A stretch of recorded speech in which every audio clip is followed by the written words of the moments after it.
This podcast is sponsored by the Fireman Moving Company. The Fireman Moving Company is the official moving company of WKU Athletics. Not only can they be trusted to move all the coaches in and out of Western, but they can move you anywhere nationwide. The Fireman Moving Company is owned and operated by firemen and is founded by WKU alumni. If you are looking to move sometime soon, give them a call at 270-791-1755 and get yourself a free quote. Welcome to Topper Talk, your number one Western Kentucky athletics podcast. I'm your host, Stephen Moffitt, and I'm joined by co-host Tyler Bailey.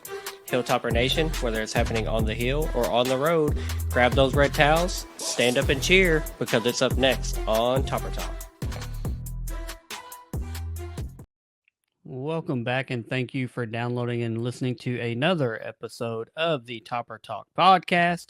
We are your number one source for WKU sports news and information. We are the only year-round WKU podcast, and we're the only WKU podcast that covers every sport and every athlete at WKU. We are also a proud member of the College Huddle podcast community. Make sure you're following us on all of our social media platforms. We're pretty much on all of them. Facebook, Instagram. I especially recommend Twitter. That's where we have our most live and frequent updates as news and information happens. And as always, slide over to our YouTube channel. Make sure you get an update over there every time we add a video episode to go along with every audio episode. That's at Topper Talk Podcast over there. Just subscribe and turn those notifications on. We've got Tyler here with me. As always, we've got a fun episode to dive into, man. You ready? Yes, sir. Let's get into it, man. But before we jump into this LSU preview, we've got to get caught up with our Red Towel wrap up, which catches us up with all the Hilltopper news and information that we missed. Maybe not since we last recorded, but in the last week or so. So, Tyler, hit us with that Red Towel wrap up. All right, so starting off, we're going to mention the 2025 Conference USA Volleyball Awards. So, Callie Bauer got Player of the Year. Izzy Vanderwild got Defensive Player of the Year. Kara Knox got Freshman of the Year. And Callie Bauer, again, got Setter of the Year. First team is Callie Bauer, Izzy Vanderwild, Kara Knox, Faith Young, and Olivia Skidmore. And second team includes Taylor Barron. Yeah, so we probably could have done, basically almost a whole episode on the volleyball team and the season they had, and then all these award winners that we have, because they've certainly have deserved it. They came into the season expecting to finish first in the league, and they finished tied for first with UTEP. They split that season series towards the end of the year. So tied for first in a good league. Obviously, lost only one match in conference all season. Just a really good season. Pretty awesome that Callie Bauer was named the Player of the Year. That's the Alyssa Kavanaugh Conference USA Player of the Year award, which they renamed that award about 5 years ago. And since then, all 5 winners have been Hilltoppers, which I think is a pretty awesome stat that we kind of, ever since they've named it for one of our former greats, that we've just kept it home and not let anybody else take that trophy home. So awesome award. And then basically just swept all the other awards: defensive player, freshman, setter of the year. Was kind of surprised that Coach Hudson didn't get Coach of the Year. They actually gave it to the team that tied for first with us, with the UTEP head coach, which they were picked to finish second in the preseason. They end up tied for first. So I guess you're kind of splitting hairs there over who should have won that or not. But I think Coach Hudson did a phenomenal job with this team this year, with the amount of injuries that we had, just the amount of adversity that he had to face, and still was able to keep this team together and win a lot of matches. And then obviously you win a lot of matches with a lot of good players, and you rattled off 5-6 names right there real quick that all deserved their first team honors. And then Taylor Barron, in her first year starting as the libero position, earned her way onto the second team. So definitely a big congratulations to all of those ladies. Moving on to basketball, WKU men's basketball defeated Bethel 97-67 to move to 4-0, and I believe this is the first time since 90s or 2000s that the team has scored over 40 points in each of the first 4 games. Over 80 points in first 4 games. But yeah, first time since I want to say it was early 2000s last time they scored 80 points in the first 4 games, and first time since the 90s that they've started out 4-0. I forget exactly what the year was. But yeah, just a real good start to the season. We really haven't talked a lot of basketball since we did our hour long marathon of a basketball preview episode a couple weeks ago. Um, but I think in that episode, both of us kind of highlighted and detailed how excited we were about this team and all the players that we added. And at the time when we recorded the episode, we had only seen them in action for the UAB game, which was radio only, and the KWC game, which was live at home. That was the only two exhibition games that meant nothing. But we saw a lot just as that flashed to us that was like, man, these guys that we thought were really good are actually really good, and now they've moved on and had a good 4-0 start to the season. So obviously can't wait to talk about them more as the season gets going. They just won their last game Tuesday night. They're off for, I think, almost a week before they go to the Bahamas for the battle for Atlantis, opening with Vanderbilt, which is going to be, that's the top 25 team, top 20 team. That's going to be a tough matchup. So we'll find out real quick what this team is made out of and just kind of measure and stick where we are. Even though that's an SEC team in school, you expect to get beat. But can we be competitive with all the depth that we have on that team? I feel like we can be, but we've got to show up and play the game as well. So we shall see. Moving on, Rodney Tisdale, he was recognized as a Manning Award Star of the Week.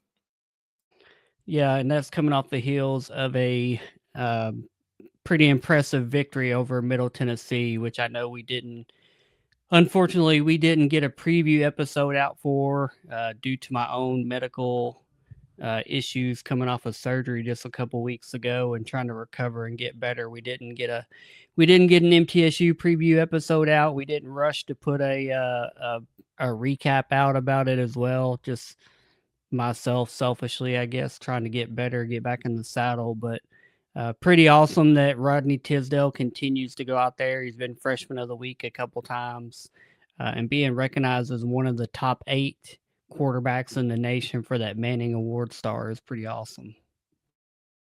And the awards don't stop there. Marshall Jackson, he was named Offensive Lineman of the Week. Yeah, love that for Marshall. Winding down a really good career that started with him as a walk-on coming to Western, and now he's going to be leaving as a captain that started, almost 30 consecutive games for us, and has now been a multiple-time Offensive Lineman of the Week. So big-time congrats to Marshall. And then Armello Boone was named Freshman of the Week after the games versus EKU and Tennessee State. Yeah, Armello Boone has just burst onto the scene. He's had a couple games where, that EKU game, he basically finished them off. He came in and had 2 or 3, 4 steals in the last few minutes and put that game on ice, basically by himself. And then Tennessee State, he's just shown his defensive prowess and offensively how aggressive he is. He's trying to get to the rim and score on you every single time. So very impressive young man. I have a feeling that's going to be the first of several Freshman of the Week awards for him. So big time congratulations to Armello as well. And that wraps up this week's episode of the Red Tower Wrap Up. Moff, back to you, dog. Yep, good stuff as always. Like I said, we've missed a couple weeks, but getting back in the saddle, trying to be more up to date now. But that was all the most recent WKU news and information.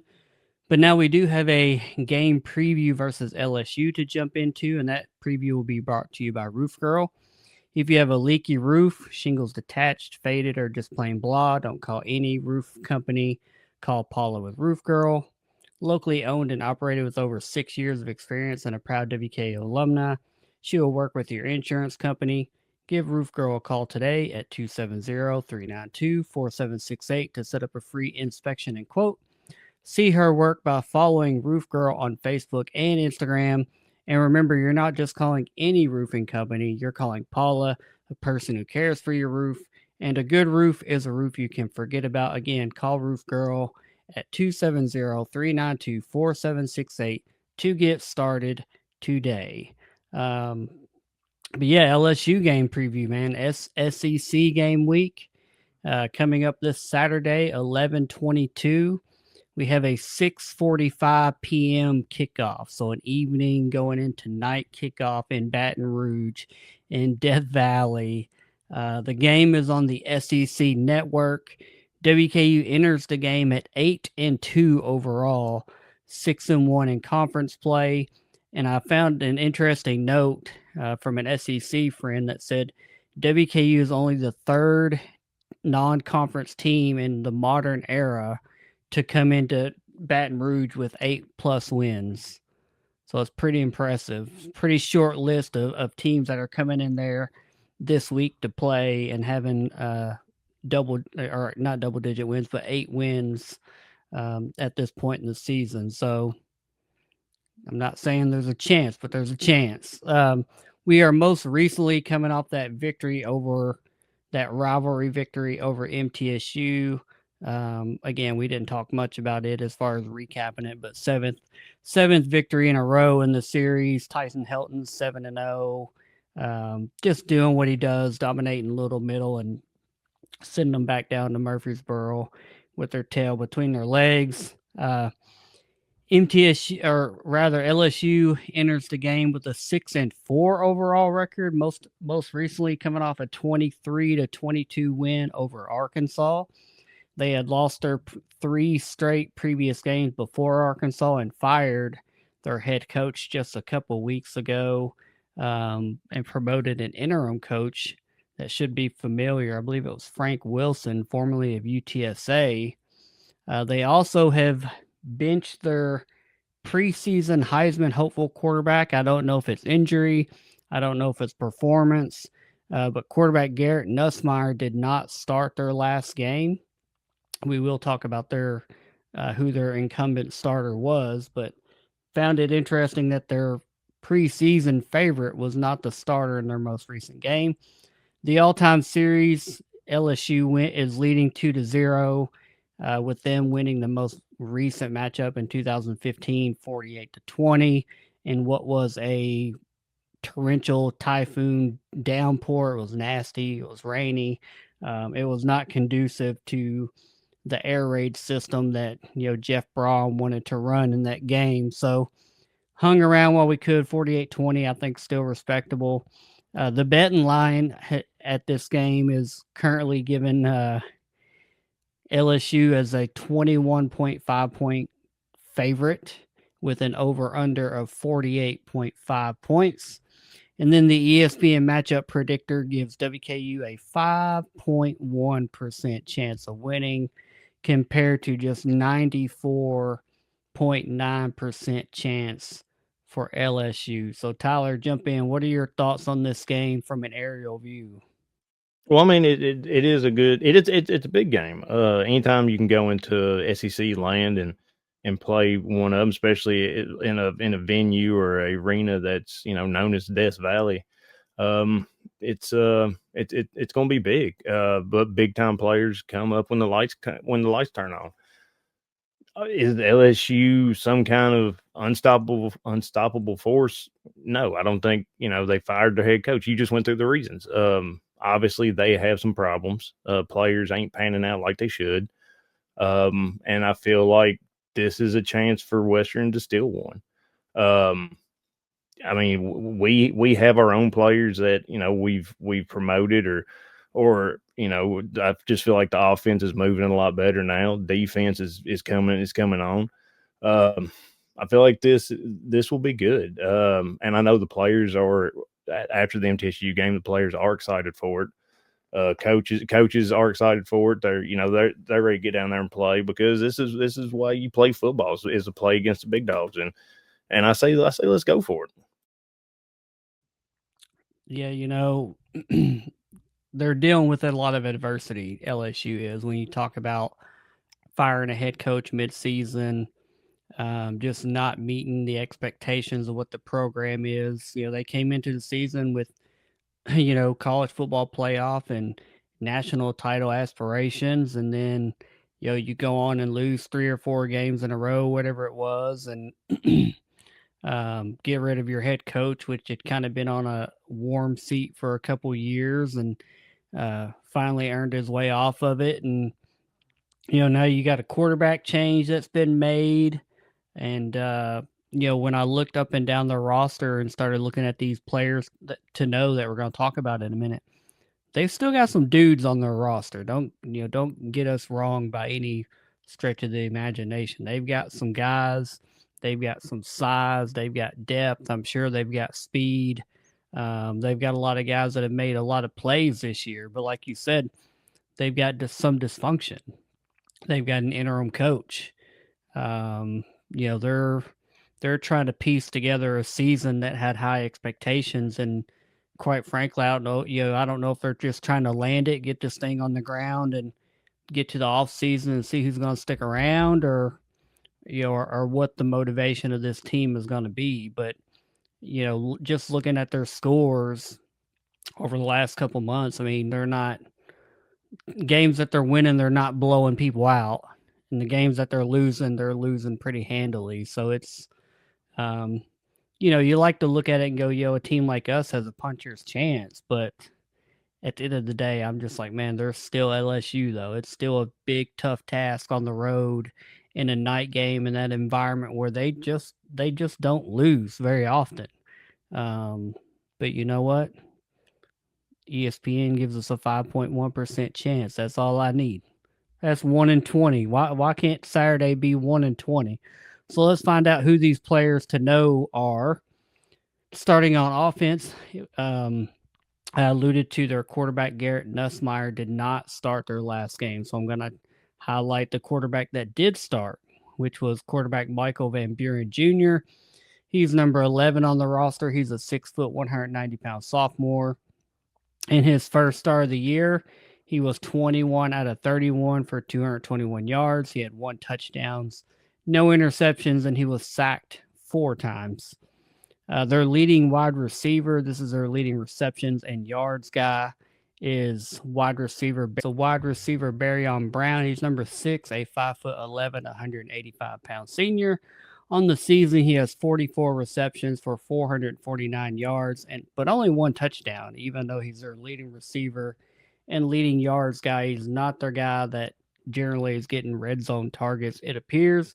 And if that name does sound familiar, he is a former University of Kentucky Wildcat. After spending 2-3 seasons, whatever it was there, he transferred down to LSU and is now having, quite frankly, a pretty good season with them.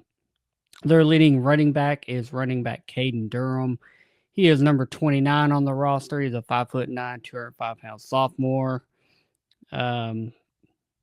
For the season, he has 94 carries for 447 yards and 3 touchdowns. So pretty admirable season there.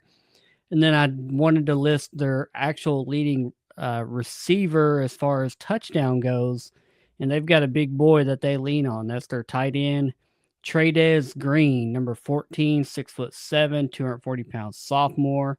On the season, he has 22 catches for 278 yards and 4 touchdowns, and seems to be kind of that favorite guy when they get down near the end zone. They seem to be looking for him, and that's a 6'7" big body there that seems like a pretty good one to find. So, Tyler, how do you think this offense will stack up against our defense? Well, the offense is really pass heavy. I mean, they have 2,402 pass yards versus 1,064 rushing yards, which I feel like is kind of out of the ordinary for some SEC teams. I'm glad that they ain't really into the rushing, they're more into the passing, because I think that only plays into our strength. I feel and not to mention that, the LSU quarterbacks do get sacked quite a bit. That Garrett, their starter, Garrett Nussmeier, he had 15 sacks on the season, and Michael Van Buren has 8 sacks on the season. So their offensive line's clearly letting defenders get back there to them. I think that two can play to our advantage. We've been known to get back to a quarterback a time or two this season. So um, I do like that they are pass heavy. I feel like our defensive backs and linebackers and safeties and corners, they're all going to come in ready for this game. Can't let people get behind you like they did against the MTSU game. I know we got burnt quite a few times there, but maybe that's just some blown coverage. Yeah, the defensive backs are going to have to be expecting that, and the D line and D ends are definitely going to have to get back there and get pressure on the QB. Then looking at the defensive players that we need to know, it starts off with their leading tackler, and that's safety AJ Halsey. He's number 13 on the roster. He is a 6 foot, 222-pound safety. This season, he has 73 total tackles. 41 of those are solo. He has a forced fumble. He has 2 interceptions, and he has 4 passes defended. So he's just everywhere on the field, quite frankly. Their next leading tackler is linebacker West Weeks. He's number 33 on the roster. He's a 6'2", 235-pound senior. On the season, 64 tackles, 27 of those are solo with 1.5 sacks. And then another guy I wanted to highlight just because he was their sacks leader is linebacker Harold Perkins Jr. He's number 7 on the roster. He is a 6'1", 222-pound junior. On the season, he has 46 total tackles, 23 of those are solo, 1 forced fumble, 2 interceptions, 4 total sacks on the year.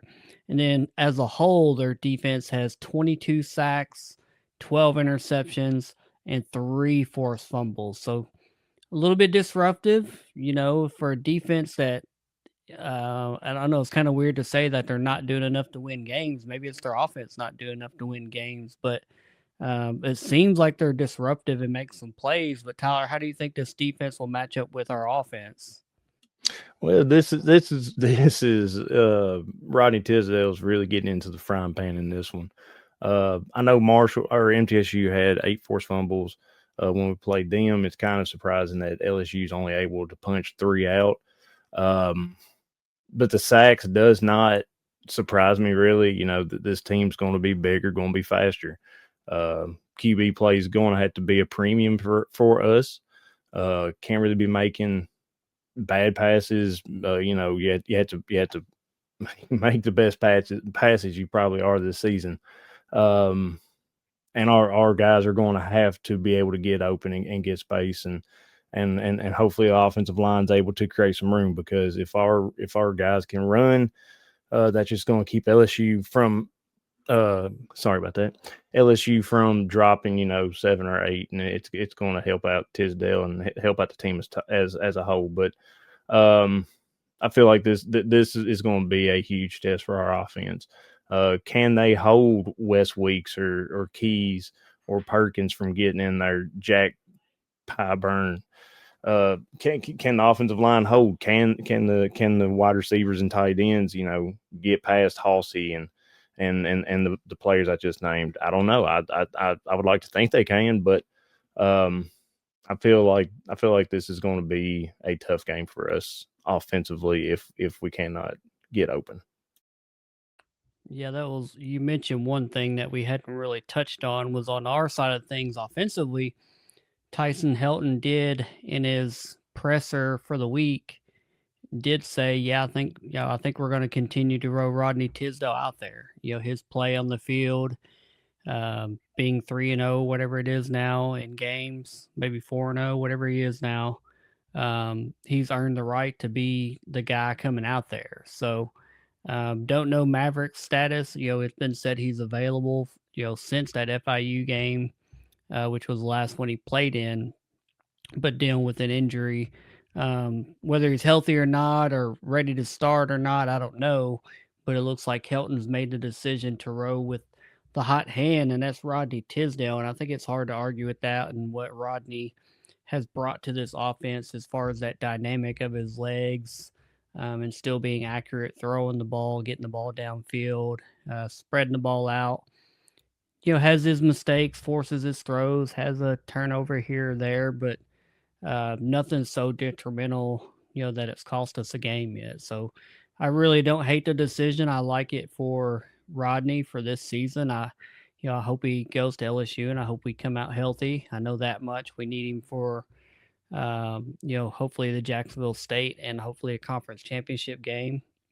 And then also it's going to hopefully bode well to his future as potentially the starting quarterback here, looking at 2026 and just what this experience could really mean going forward, growing. So, really excited for him. Now we're going to jump into our keys to victory on the road at LSU. Tyler, what have you got for your first key to victory to beat the LSU Tigers? I'm gonna say get their offense off the field. Their offense can't hurt you at all if they're sitting on the bench, and I would like to see them ride the bench as long as possible. Yeah, that was short and easy, but I like it. Not gonna lie, I do like it. I think mine's gonna be keep their big plays in front of us. I still think um, as limited as their offense has been, they've not been putting up huge points per game by any means. I think they're on the lower half of the SEC in scoring, but they still got dudes. They still got some explosive guys. We talked about Barry and Brown. We talked about that big tight end. We have to keep those big 20-yard chunk plays in front of us. And it seems like the last couple games we've had a problem where we'd get to third down, third and 9, third and 10, third and 14, 15, whatever it is, and then we'd allow a conversion on that third and long, which just has seemed to be an Achilles heel for the last couple games. So our defense is very bend don't break. It's very let you work between the 20s, but not get into the end zone. This game is going to have to be a lot of that, and probably and some more. We've got to keep those big plays in front of us, and that will kind of lead directly into what you said. If you keep the big plays in front of us, gets their offense off the field, so ours can get on the field and make some plays. What about your second key to victory versus LSU? It's going to be limit turnovers. Kind of like if their offense is riding the bench, they can't hurt us. If ours is there right beside them, they definitely we won't be able to hurt them. So, as you mentioned, LSU has what 12 interceptions, 4 fumble recoveries, 41 pass defended. This team is good at getting the turnovers and getting the interceptions, but Tisdale's going to have to make smart passes, and we're going to have to, whenever we get hit or think we're going to get hit, we're going to have to wrap that ball up and go down. Yeah, I also went with turnovers, but I went win the turnover battle. Obviously we have to limit ours. We can't afford more than one or two on the road as a 3 touchdown underdog. We just can't afford it. Um, but we also need to force a couple as well for momentum's sake, for any type of a puncher's chance of an upset. You've got to go in there and uh, gain an extra possession here or there and go try to do something with the ball. So I think win the turnover margin is definitely my second key to victory. Tyler, what's your third key to victory? Play hard and play smart. LSU's got, as you said, LSU's got some dudes on them. They're more likely going to be bigger, going to be faster than us. They're definitely going to be stronger than we are. I feel like so. We're going to have to come out and fake one way and go the other, or maybe throwing some trick plays if we smell the upset happening. But we're definitely going to have to be a cat or a mouse to their cat, if you ask me. Yeah, I think we need to continue to let our offense be multidimensional, multifaceted. We just saw the best rushing performance under a Tyson Helton led team with 280 yards, I think, against MTSU was our best rushing output during the Tyson Helton tenure. I think we have to continue to lean on that just as much as we do drop back and let Rodney Tisdale roll out and make plays down the field. I think we have to let him use his legs, and then we also have to lean on our running backs. I mean, we've got Lavelle Wright, who's a former SEC running back. We've got George Hart, who came from the Pac-12. Yeah, we've got some big power four type running backs that are going to be used to this punishment and what those guys are going to be bringing. So, if it gets down to crunch time, we need to bleed some clock. We need to keep the ball away from them. We need to give our defense a break, whatever it is. I think we can't be scared to lean on our running game a little bit and also mix in the pass. I think our pass is still just as deadly and even more so when we allow our running game to eat. And we saw that very well versus MTSU. So I think the offense has to stay multiple and stay versatile like it has been growing so over the last several games, but we really saw a good picture of it versus MTSU. Tyler, who you got for your MVT versus LSU? I'm gonna go Rodney Tisdale Jr. The ball's gonna be in his hands every snap on offense. And I feel like he hopefully he can lead the team down the field, make smart plays, make smart passes, and get us into the end zone multiple times. Yeah, no pressure for the redshirt freshman, but I'm gonna go with Rodney Tisdale as well. Um, yeah, when you're the guy that touches the ball every single snap, except for the direct snaps that we run occasionally, don't let LSU know that. But when we run those occasionally, obviously there's a different guy running the ball. But yeah, Rodney's going to be the guy with a lot of pressure on his shoulders going into a big, loud SEC environment. But I think these players, that's the kind of environment that they want to go into. They want that experience. They want that game tape for future pro aspirations or for transfer aspirations or whatever it is, whatever motivates them and drives them. Um, they want to play football at the highest level, and it's hard to argue that going into LSU SEC country on a Saturday night on the road, it doesn't get much bigger than that as far as football environments go. So give me Rodney Tisdale. No pressure, young buck, but you've stood up to it so far this season, and we want to see what you got, and you give us our best shot of winning. So we're leaning on you. Now, Tyler, the easy part. What do you got for a score prediction? What's the score and who wins? All right, so LSU's not known for putting up many points this season, except if your name's like Southeast Louisiana. That was their one outlier. Um, LSU or La Tech held them to I think 21, 23 points, 27, if something like that. Um, it's going to be a close one. I have chance. I have feeling we're going to win, but if we lose, it's going to be to a score of 21-14 LSU. I feel like our guys are going to be hyped up. It's going to be a good game. If there is one to win, I feel like this is perfect for us. So you said 21-14 LSU wins, right? All right. Yeah. My score is a little bit higher than your score. I do have Western Kentucky losing. It was a game I had us losing before the season started. And even with all the adversity going on within LSU, it's still an SEC school. It's still a road trip. It's still a $1.9 million pay game, whatever it is. It's an uphill battle in basically every facet of the game. That being said, crazier things have happened. This is a team in disarray with just a lot of moving pieces, a lot of stuff going on internally, I'm sure, with the coaching move and a quarterback move and who knows what else is going on just internally with their personnel. So I did give them a victory. I think it's a respectable game, though. Still, I think we cover that 20.5 spread. I don't think they beat us by 3 touchdowns. I went with LSU 31, WKU 17, so a 2 touchdown victory for those Tigers. So I'm really, really looking forward to it. Again, it's one of those games where I hope I come back and eat crow, and I hope I'm wrong.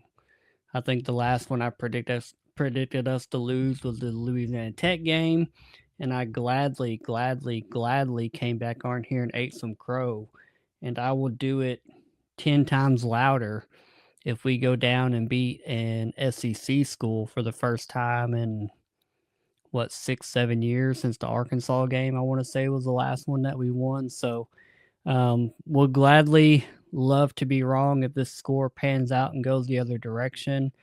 It is a trip that I wish I could be making. In a normal year, normal health, normal Moff is making this trip down to LSU and taking it in live and in person.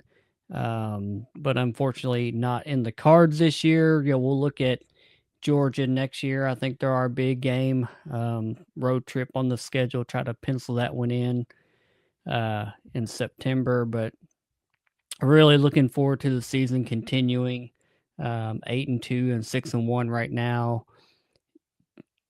Hopefully, inching our way towards a Conference USA championship title game appearance. Obviously, there's still some tiebreaker stuff going on out there that with the weird potential for a three-way tie, we may be the odd man out. I don't know. I don't think anybody knows right now, but I do know we just need to worry about winning the games that we have in front of us and let the other teams play their games out and just see how it shakes out after a couple more games for everybody. So looking forward to this one. Got to be watching, um, you know, rain or shine, win or lose. It doesn't matter.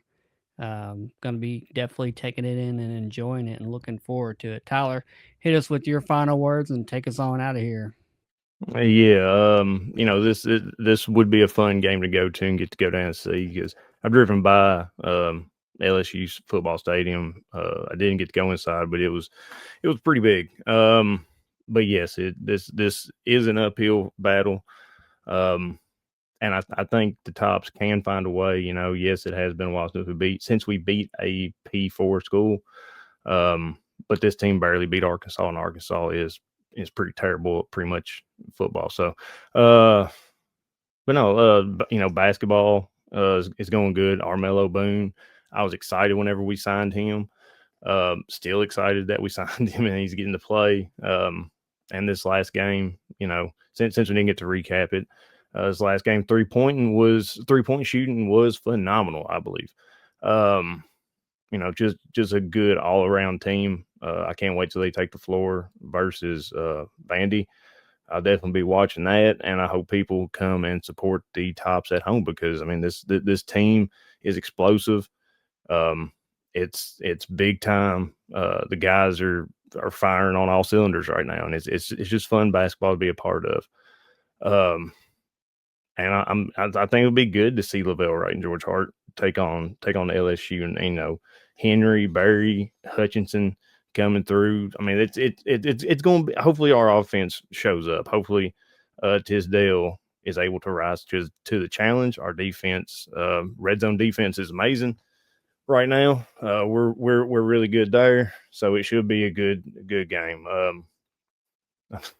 This part. If you got little kids listening, I'm going to give you a little warning. Probably turn it off or cover their ears. 4, 3, 2, 1. Because hey yo, suck that topper dick. I've been waiting on that all this whole episode. It's just kind of fun to take it over. But Moff, who has it better than us, man? Hey, always nobody, buddy. Y'all go Tops. Go Tops. Later, guys. See ya.